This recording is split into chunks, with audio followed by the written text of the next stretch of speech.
Hello everyone. आज हम लोग इस वीडियो लेक्चर में 26 थिंकर्स में से पहले थिंकर की शुरुआत करेंगे, जो कि हमारे अपकमिंग एग्ज़ाम्स जो भी हैं, जैसे यूजीसी नेट है एंड और भी जो एग्ज़ाम्स होने वाले उनके लिए काफ़ी इम्पॉर्टेंट है सोशोलॉजी में। तो आज हम शुरुआत करेंगे इमाइल दुर्खीम की। उसके बाद वन बाय वन हम बाकी 26 थिंकर्स को कवर करेंगे। ये एक क्विक रिवीजन होगा, क्योंकि हम बाकी पहले भी बहुत कुछ पढ़ चुके हैं, बुक से पढ़ चुके हैं, लेकिन यहाँ पे सिर्फ हम उन चीज़ों को देखेंगे जो एग्ज़ाम्स में रिपीटेड हैं। इसलिए एक छोटा सा ये वीडियो है जिसको हम कम समय में एक इम्पॉर्टेंट जो चीज़ें निकल के आती हैं एग्ज़ाम्स के लिए, उसके पॉइंट ऑफ व्यू से यहाँ पे हम इसको आज का वीडियो लेक्चर अपलोड कर रहे हैं। तो यहाँ पे सबसे पहले हम बात करेंगे इमाइल दुर्खीम के बर्थ डेट की। तो ये है 15 अप्रैल 1858। इम्पॉर्टेंट है क्योंकि कभी कभी पूछ लिया जाता है, तो इसको हमें ध्यान में रखना है। फिर जो मोस्ट इम्पॉर्टेंट है वो इनकी है मेथोडोलॉजी। तो टाइप्स ऑफ मेथोडोलॉजी यहाँ पे हम देखते हैं वन बाय वन करके। तो पहले जो इनकी मेथोडोलॉजी आती है वो है मल्टीवेरिएट एनालिसिस। फिर आती है इनडायरेक्ट एक्सपेरिमेंट। अगली है कंपैरेटिव मेथड। उसके बाद नेक्स्ट है कॉन्कोमिटेंट वेरिएशन। नेक्स्ट है हिस्टोरिकल कंपैरेटिव एनालिसिस। फिर नेक्स्ट है फंक्शनल एनालिसिस। नेक्स्ट है इंडक्टिव एनालिसिस। इसको आप कहीं राइट डाउन कर लीजिए, क्योंकि ये जितने भी इनकी मेथोडोलॉजी दी गई है काफ़ी इंपॉर्टेंट है। इसमें से कि कंपैरेटिव मेथड कई बार रिपीटेड है कि इस मेथोडोलॉजी का यूज़ किसने किया था अपनी स्टडीज़ में, किसने किया था। कई बार एग्जाम्स में ये क्वेश्चन आ चुके हैं और बाकी भी बहुत ही इंपॉर्टेंट है। तो अगर ये पूछता है तो इसे आप कर सकें। फिर नेक्स्ट इनका आता है, जो इनका कॉन्सेप्ट है वो है सेक्रेड एंड प्रोफेन डायक्टोमी का, जो कि काफ़ी इंपॉर्टेंट है। इसको आप लोगों ने पढ़ा भी होगा। सेक्रेड एंड प्रोफेन यानी पवित्र और सामान्य। पवित्र और सामान्य का इनका जो कॉन्सेप्ट है ये दिया गया है इमाइल दुर्खीम द्वारा, और इसको भी आप कहीं राइट डाउन कर लीजिए। आपको पता ही होगा, पहले आपने पढ़ा ही होगा कि पवित्र क्या है और सामान्य क्या है। तो पवित्र के बारे में ये कहा जाता है, जो सेक्रेड है, पवित्र हैं, कि पवित्र वह वस्तु है जिन्हें समाज पवित्र स्वीकार करता है, अलौकिक स्वीकार करता है और उसके प्रति विशेष आदर का भाव रखता है। और पवित्र वस्तुएं वो होती हैं, पवित्र वो है जो कि सामान्य से दूर, मतलब कि अलग माना जाता है। ठीक है, तो यहाँ पे हम बस फटाफट सारे कॉन्सेप्ट को देख रहे हैं। फिर यहाँ पे नेक्स्ट इनका जो कॉन्सेप्ट है वो है कलेक्टिव, जो कि इन्होंने 3 तरीके से बताया है। अगर ये टर्म आपको मिलते हैं तो यहाँ पे आता है पहला कलेक्टिव कॉन्सियसनेस, फिर आपका आता है कलेक्टिव एफिवेसेंस, फिर नेक्स्ट आपका आता है कलेक्टिव रिप्रेजेंटेशन। तो इन तीनों को आप राइट डाउन कर लीजिए। अगर कहीं भी आपको ऐसा टर्म मिलता है कलेक्टिव कॉन्सियसनेस का, कलेक्टिव एफिवेसेंस का और कलेक्टिव रिप्रेजेंटेशन का, तो आप इसको जान जाइएगा कि ये दुर्खीम के दिए हुए कीवर्ड्स हैं, इनके कॉन्सेप्ट हैं, और आप उसे टिक करिएगा।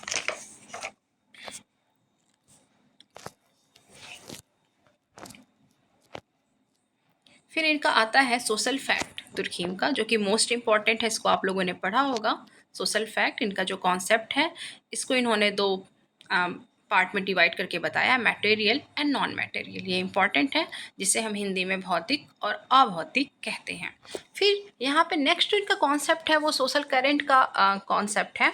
और सोशल करेंट का कॉन्सेप्ट कभी कभी हमें नेट के एग्ज़ाम में या किसी भी एग्ज़ाम में देखने को मिल जाता है कि किसके द्वारा दिया गया था, तो इसको भी आप ध्यान में रखिएगा। सोशल करेंट का ये कॉन्सेप्ट। तो सोशल करेंट, जिसे हिंदी में सामाजिक धारा शब्द कहा जाता है, तो सोशल करेंट या सामाजिक धारा का अभिप्राय किसी समय विशेष में किसी समाज या संस्कृति का विशेष झुकाव या रुझान और प्रवृत्ति, जिसे समाज में एक विशेष तरह का मिजाज बन जाता है। ठीक, यह समाज में सदस्यों को प्रभावित करता है। हम अपनी बोलचाल की भाषा में इसे दौर कह सकते हैं। तो सामाजिक धारा यानी इसका अभिप्राय यह हुआ, किसी समय विशेष में किसी समाज या संस्कृति का विशेष झुकाव या रुझान। तो इसको ध्यान रखिएगा। सोशल करेंट, तो सोशल करेंट का जो या सामाजिक धारा का जो कॉन्सेप्ट है ये किसके द्वारा दिया गया है, ये दुर्खीम के द्वारा दिया गया है। फिर नेक्स्ट आपका आता है सोशल इंटीग्रेशन, ये भी दुर्खीम का ही है। फिर आपका नेक्स्ट आता है एनोमी, ठीक है। एनोमी ये काफ़ी इम्पॉर्टेंट है और कई बार इसे एग्जाम्स में पूछा भी गया है, ठीक है। यहाँ पे दुर्खीम ने एनोमी के 2 टाइप्स बताए थे, ठीक है। आपने पढ़ा होगा 2 टाइप्स क्या है, ये काफ़ी इंपॉर्टेंट है। एनोमी के जो उनके 2 टाइप्स हैं, एक है एक्यूट एनोमी जिसे तीव्र प्रतिमानहीनता बोलते हैं हिंदी में, और दूसरा है क्रॉनिक एनोमी जिसे चिरकालिक प्रतिमानहीनता बोलते हैं। ये जो हम यहाँ पे आपको एनोमी के 2 टाइप्स बताए हैं या एनोमी के जो इनके कॉन्सेप्ट है, इसको आप लोग राइट डाउन जरूर करिएगा। तो फर्स्ट है कौन, इसके जो 2 टाइप्स हैं एनोमी के, एक्यूट एनोमी, ओके, और नेक्स्ट है क्रॉनिक एनोमी। एक्यूट एनोमी को हिंदी में तीव्र तीव्र प्रतिमानहीनता और क्रॉनिक एनोमी को चिरकालिक प्रतिमानहीनता कहते हैं, ठीक। और अगर आप इस सारे जो कॉन्सेप्ट को, ये तो बस कॉन्सेप्ट है, आप इसको बुक से प्रॉपर अगर नहीं पढ़े हैं तो उसको पढ़िएगा और अपने नोट्स में इसको राइट डाउन करिएगा, जिससे आपको एग्ज़ाम्स में जब भी इससे क्वेश्चंस आएंगे तो आपको काफ़ी हेल्प मिल जाएगा उसे सॉल्व करने में। फिर हम यहाँ पे बात करेंगे सुसाइड की, ठीक है। सुसाइड जो कि बहुत बार पूछता है, अक्सर हम लोग कभी कभी कन्फ्यूज हो जाते थे एग्ज़ाम्स टाइम में, जैसे कितने टाइप्स हैं, 3 हैं या 4 हैं। तो यहाँ पर हम बात करेंगे सुसाइड के दुर्खीम ने 4 टाइप्स दिए हैं, जो कि पहला है इगोइस्टिक, दूसरा है एल्ट्रुइस्टिक, तीसरा है एनोमिक और चौथा है fatalistic. There are 4 types of suicide given by Durkheim. तो इसे याद करने का ये तरीका है कि हम इसे ऐसे याद करेंगे, जैसे इगोइस्टिक और एल्ट्रुइस्टिक इसको कर लेते हैं, फिर एनोमिक और फैटलिस्टिक। तो इगोइस्टिक का जो है यहाँ पे, तो पहले 2 शब्द ले लेते हैं हम, सॉरी पहले 2 लेटर ले लेते हैं, ई जी और यहाँ से एल्ट्रुइस्टिक से ए एल, तो ये हो गया ईगल। यहाँ पे ईगल ऐसे करके इसको हम याद कर सकते हैं। एक ट्रिक है जिसे हम देख सकते हैं, याद कर सकते हैं।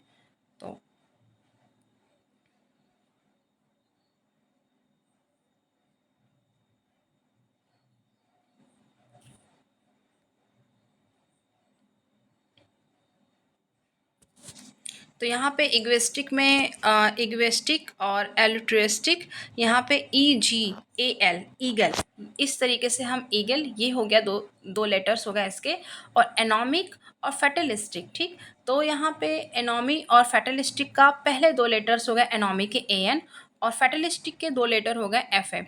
तो यहाँ पे इसको एनफा ऐसे करके याद कर सकते हैं। तो इग्वेस्टिक और एल्ट्रुइस्टिक का हो जाएगा ईगल, ठीक है, और एनोमिक और फैटलिस्टिक का हो जाएगा एनफा। ए एन इसका पहला लेटर और एफ है। इस तरीके से करके हम इसको याद कर सकते हैं। बाकी अगर आपको याद हो जाता तो बहुत अच्छी बात है, नहीं तो हम इस ट्रिक को यूज़ कर सकते हैं। फिर आता है यहाँ पे इनका नेक्स्ट जो है वो है एनेसोशलॉजिक, ये भी इन्हीं का दिया हुआ है। तो एनेसोशलॉजिक जो है, इसके बारे में इन्होंने बताया ये है कि एनेसोशलॉजिक is a general journal of sociology and one of the oldest social sciences journal founded by Emile Durkheim and in publication since 1898। तो इसका ये इम्पोर्टेंट है, इसको आप लोग राइट डाउन कर लीजिएगा।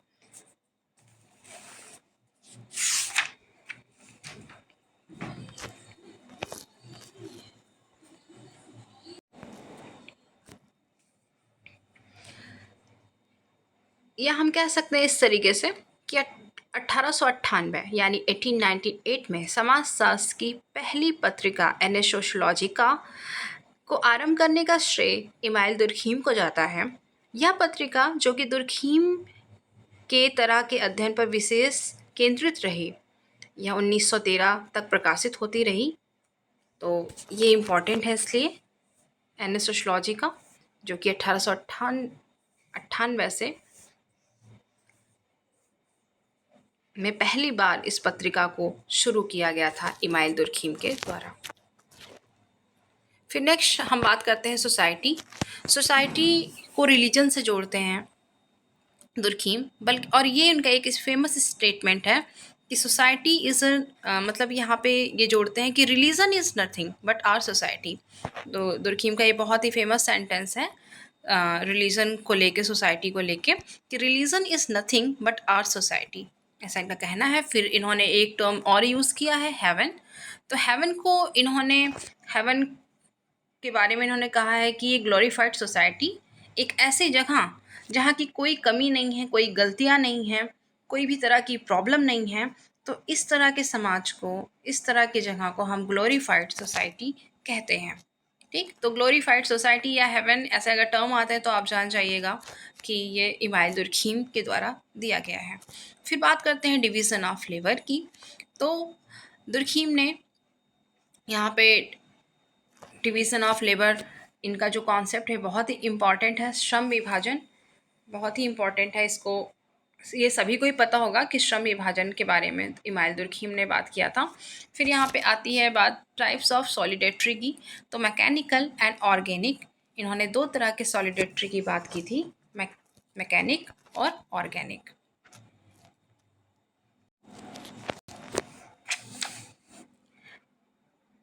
यहाँ पे जो मैकेनिकल एंड ऑर्गेनिक सॉलिडेटरी है, तो मैकेनिकल सॉलिडेटरी यहाँ पे जो है, इसको यांत्रिक एकता बोलते हैं। और ऑर्गेनिक जो यहाँ पे है, ऑर्गेनिक सॉलिडेटरी, इसको शावयी एकता बोलते हैं। तो ये काफ़ी इम्पोर्टेंट है, इसको आप ध्यान रखिएगा। दो तरह की इन्होंने यहाँ पे सॉलिडेटरी बताई है। और फिर यहाँ पे हम आते हैं, एक क्वेश्चन है यहाँ पे आप सबके लिए कि मोरल डेंसिटी, जो कि एक कॉन्सेप्ट है दुर्खीम के द्वारा दिया हुआ, ये किस सोसाइटी में पाया जाता है, मैकेनिकल और ऑर्गेनिक, यानी यांत्रिक एकता वाले समाज में या सामाजिक एकता वाले समाज में। तो इसको आप कमेंट बॉक्स में कमेंट करके ज़रूर बताइएगा। बाद में हम डिस्क्रिप्शन बॉक्स में इसका आंसर लिख देंगे। लेकिन मोरल डेंसिटी बहुत ही इम्पॉर्टेंट है। नैतिक घनत्व, तो ये मेरा सवाल ये है कि मोरल डेंसिटी यानी नैतिक घनत्व किस प्रकार के समाज में पाया जाता है, किस प्रकार के समाज में पाया जाता है, मैकेनिकल और ऑर्गेनिक, यानी यांत्रिक समाज में, यांत्रिक एकता वाले समाज में, या सावयी एकता वाले समाज में। तो ये आपको इसका आंसर बताना है खोज के। फिर दुर्खीम ने एक कॉन्सेप्ट और दिया है, सोसाइटी एज ए सुई जेनरेसिस, सोसाइटी एज सुई जेनरेसिस की बात करते हैं इमाइल दुर्खीम। उसके बाद फिर टाइप्स ऑफ लॉ, दुर्खीम ने टाइप्स ऑफ लॉ की बात करी है, रिप्रेसिव एंड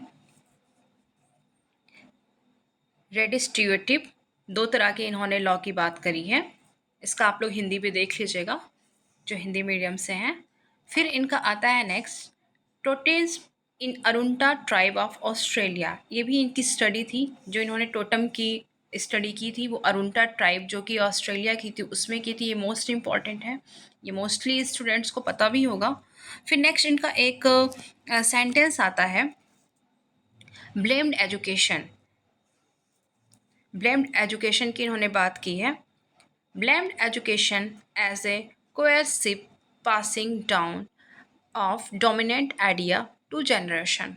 तो ये सेंटेंस इनका है, ध्यान रखिएगा। अगर ऐसा कहीं सेंटेंस आपको दिखता है तो ये दुर्खीम का है। फिर इन्होंने यहाँ पे सोसाइटी की बात की थी, सिंपल, जो कि मोस्ट इम्पॉर्टेंट है, simple horde, simple polysegmental, polysegmental society, simply compounded.